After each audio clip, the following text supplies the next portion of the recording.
You hear that? I do every time I'm driving this truck. So let's get that fixed with some Kilmat. For this video, I'm working on my Ford F-150. You can use this stuff in any vehicle. First thing I gotta do is take out the bench seat. And then before removing the carpet, we gotta remove all of the trim panel.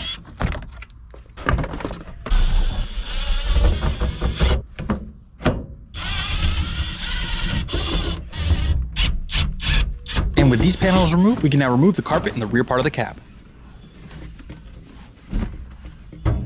To get this column trim off, we're gonna have to unbolt our seatbelt, and that requires a T50 Torx. We can now move this column paneling down and out of the way. And with those removed on both sides, we can now get our main carpet removed.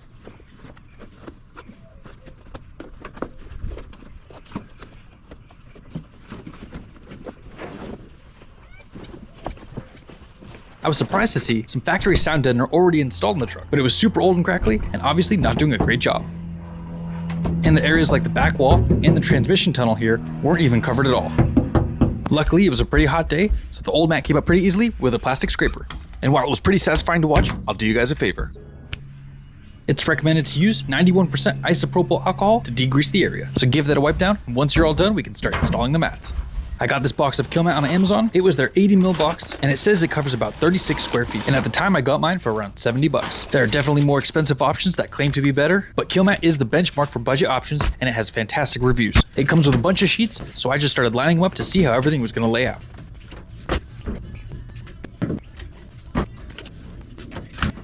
And after getting the whole layout situated, I still have about 8 mats remaining, 4 for each door. It's super simple to apply. Just peel off the back, position it where you want it, and then go ahead and press it down.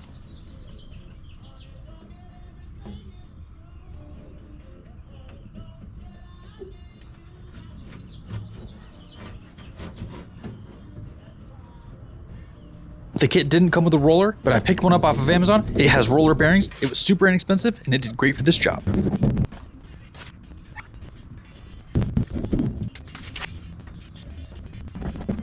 This will take some time, but just enjoy the process and figure out where you want everything to sit. It's recommended by the manufacturer to do this on days that 60 degrees Fahrenheit or warmer. It's about 100 degrees right now in Arizona, so I think I'm good.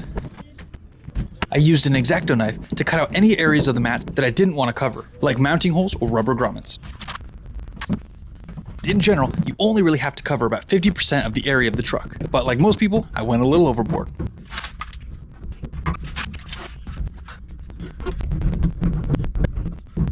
But look at the results, guys. This looks awesome. And I even had some scraps that I was able to use to cover everything more effectively. With that done, we can get everything reinstalled, starting with the carpet.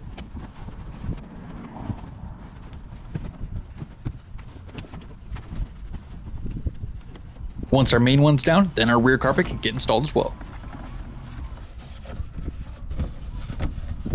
Reinstall the trim, and then we can get the bench back in place. And then finally, we can start working on our doors. When I removed my door panel, I found that the owner before me did a really terrible job of applying their own sound deadener. For our purposes, we're only going to be installing the sound deadener on the internal part of the door. It's the closest to the outside, and it sends the most sound into the vehicle. Go ahead and remove the armrest bracket. Give the inside of the door a wipe down, and then we can get our mats installed.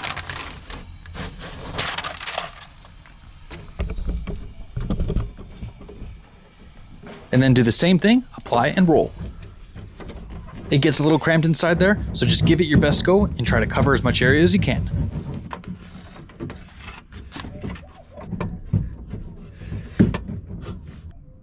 And once you're done with that, go do the same thing on the other side. And once the doors are done, we can hear the results.